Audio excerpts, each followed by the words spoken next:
কাংলা করতে যাওয়া আসলো? মা কালকে নিয়ে এসছে কুমির বাড়িতে। মামা বাড়ি থেকে কাংলা নিয়ে এসছে মা? মা বাড়িতে নিয়ে আসিনি, খড়িতে কিনে নিয়ে।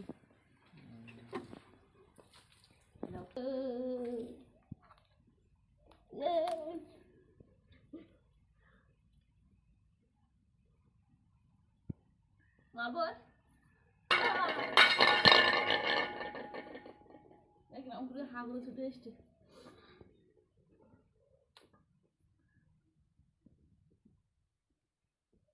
এদিকেই মেরে দিচ্ছি।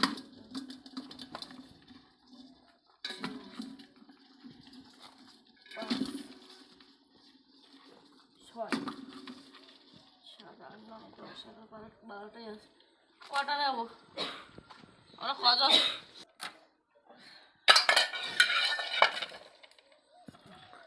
কাংলা কাটছে।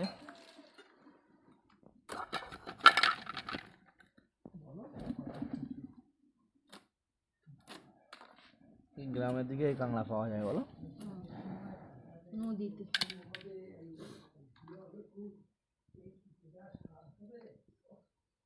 এখন শীতের সময় কি ঘি হবে বেশি? হ্যাঁ, আর মেয়ে কাঁকড়া হলে আরো ভালো হয়। বেশি ঘি হয়? হ্যাঁ। কি দিয়ে রান্না হবে? কচু আর পুঁই শাক। কচু দিয়ে ভালো লাগে কাংলা?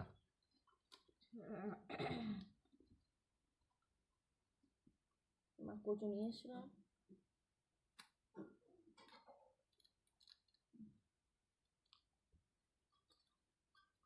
কাঁকড়া হলে ঘিটা লাল হতো। এই হলুদ হলুদ এগুলো ঘিনু?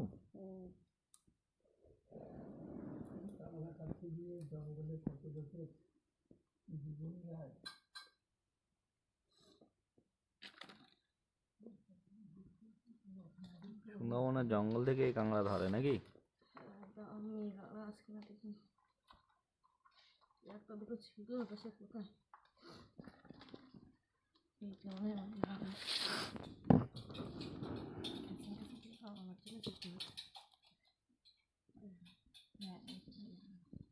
কি করে বুঝলে এটা মেয়ে কাংড়া? এই যে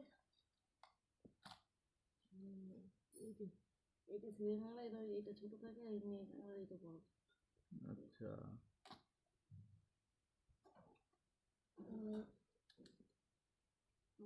ওই যে ডিমগুলো বাচ্চাগুলো রাখে না, ওর মধ্যে বাচ্চা থাকে? হ্যাঁ, এর মধ্যে বাচ্চা থাকে। বাবা ওর মধ্যে এখানে ডিম রাখে, রেখে বাচ্চা ফোটায়।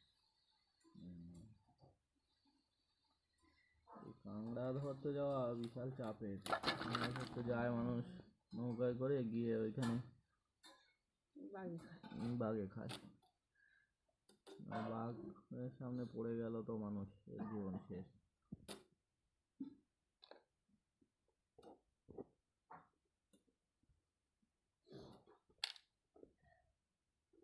দেখি মেয়ে কাঁকড়াটা কেটে খাবারটা ঘুমিয়ে যাচ্ছে।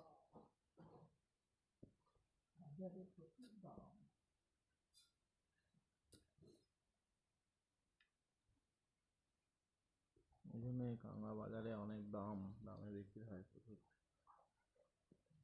পিয়ালি অনেকটা ভালো। মা হয়তো 200-300 টাকা নিয়ে নিচ্ছে, পিয়ালি 800 টাকা দাম।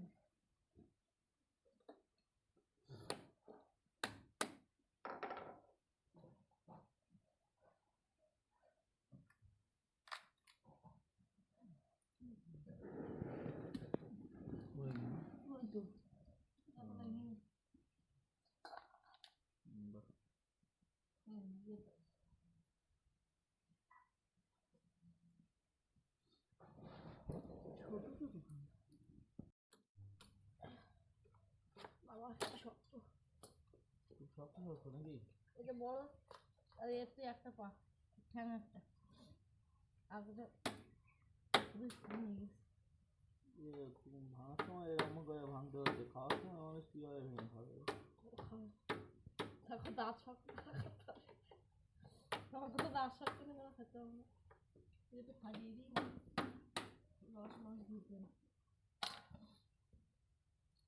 ফাটিয়ে ওর মধ্যে ওই ওপরে খোলা বাদ দিয়ে তারপরে মাংস রান্না করা যাবে না? না, তাহলে আর কিছু থাকে। আরে দাঁতের কষ্ট একটু দিতে হয় না। এবার তো এটা নরম কাঁকড়া, এর খোলা উঠে গেছে, এর উপর দিয়ে আরেকটা করে পোস্তার আছে। কাঁকড়া আবার নরম হয় নাকি? ক্লোজ পাল্টা ছিল মনে হয়। সেই খোলস পাল্টালেই তো নরম হয়। ক্লোজ পাল্টা তো আর কিছুদিন বাদে মনে হয়।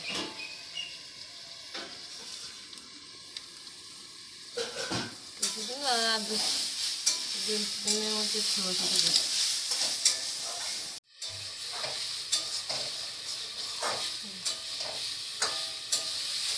সেইটা আবার ওইরকম শক্ত হয়ে যেত।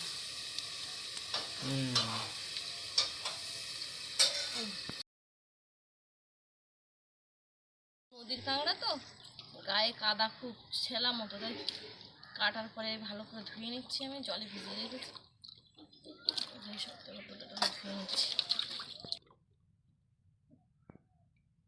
ধুয়ে নিচ্ছি আমি এবার কাঁকড়াগুলো।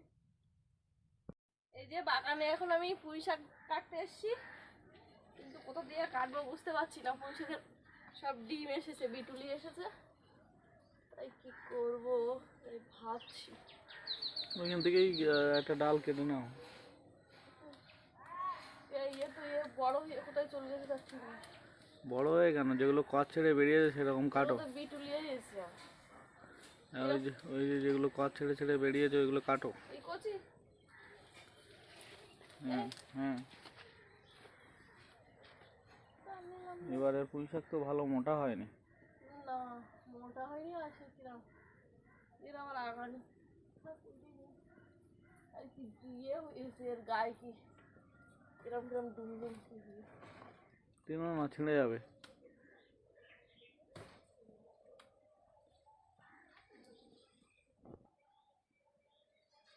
এই যে আমি পুঁই শাক তুলে নিয়ে যাচ্ছি। এবার সব পুঁই শাক তোলা হয়ে গেছে, বাবা যেখানে সেখানে কাট যাবে না। ঘরে পাম্প চলছে তাই শব্দ হচ্ছে। আমি ময়ূরীকে আনতে গেছিলাম স্কুল থেকে, এসে দেখি মা সে পুঁই শাক আর কচুরমুখী কেটে রেখে দিয়েছে। এই যে পুঁই শাক, কচুরমুখী আর আলু দিয়ে সেই কাঁকড়া রান্না করব।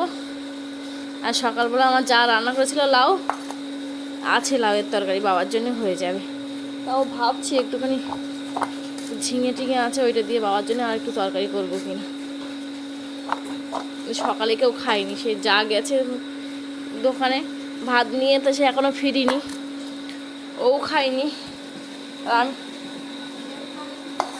অল্প খেয়েছি, আর ময়ূরীর বাবাও খায়নি, বাড়ি আসেনি আসতে। কি বলছো মা? ওই একটা তরকারি তো হবে না বলছে। মা কালকে কলা সিম নিয়ে এসেছিল, সে কলা সিম ভাজা খাবে। এই যে কলা সিমগুলো বের করি। মা বললো যে একটা কচুরমুখির তরকারি শুধু অল্প করে ঝোল করবে। কলা সিম, এই যে সিম ভাজা খাবে। এই যে কলা সিম ভাজা হবে, কলা সিম কাটছে মা বসে বসে।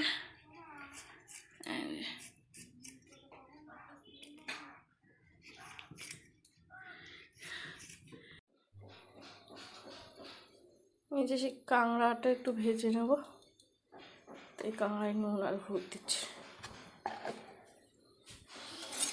কচু আর পুঁই শাকটা একটু ভাজিয়ে নিয়েছি তাড়াতাড়ি। আর পুঁই শাকটা তো একটু বাগানের সুতো সুতো পুঁই শাক সেদ্ধ হবে না, খসা তোলা যায় শাল, তাই একটু ভাবিয়ে ফেলে দিচ্ছি। দেখো কচু সেদ্ধ হয়ে গেছে কিন্তু পুঁই শাক সেদ্ধ হয়।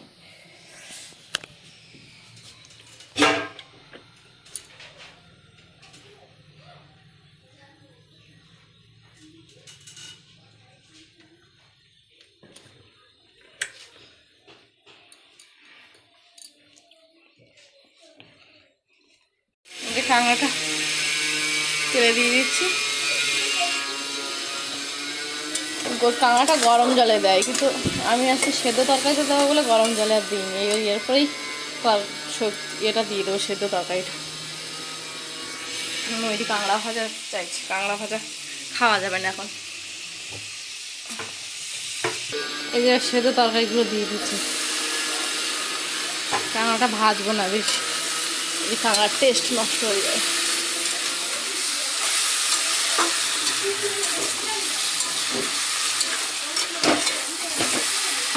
করে লঙ্কা দেবো, কারণ কাশি লাগবে বলে আমি লঙ্কা তেলে দিই না।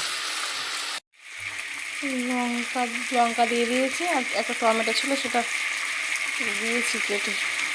একটু নুন দিয়ে দেবো, কাঁকড়ায় নুন দেওয়া ছিল অল্প, আর একটু অল্প করে দেবো একটু হলুদ দিয়ে দিই, রং দেখাচ্ছে না। হ্যাঁ, গুঁড়ো লঙ্কা অল্প দেবো এখন।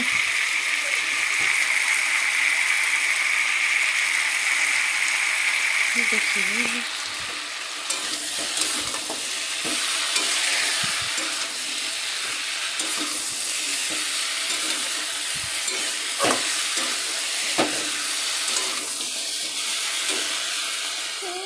ছোটো ফোন করে যাচ্ছিস।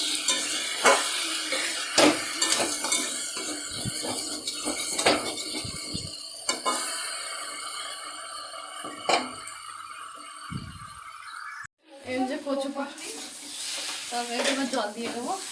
আর এইদিকে উনুনটা বসিয়েছি, এই কলা সিম কেটে দিয়েছে আমার, সেইগুলো ভাবাতে বসিয়েছি। একটু সেদ্ধ করে নিই, নাহলে সেদ্ধ করে দেরি হবে, ভাজা করা যায় না, একটু ভাজিয়ে রাখলে তাই ভাজিয়ে নিচ্ছি ওটা। এই যে কাঁকড়া কচু আর মিশিয়ে তখন দিয়ে গেছে করছে, দেখেছো টপক টপক করে করছে।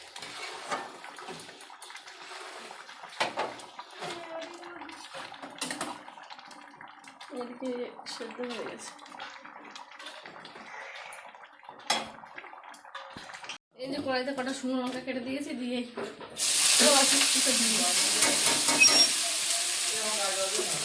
আমার বাড়িতে রাখো।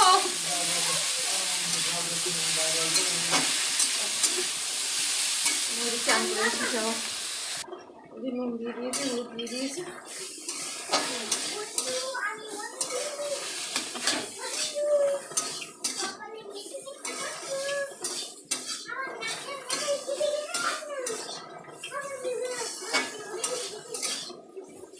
কলা সিম সেদ্ধ ভালো লাগে ভাতে দিয়ে মাখালে।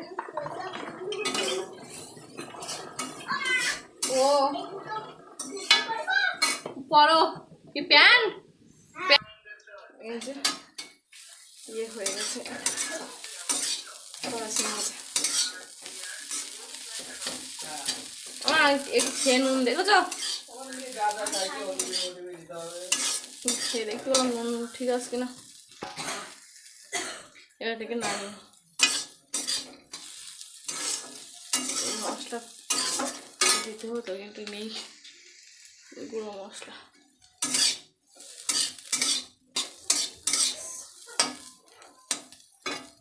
ঝাল টাল হয়ে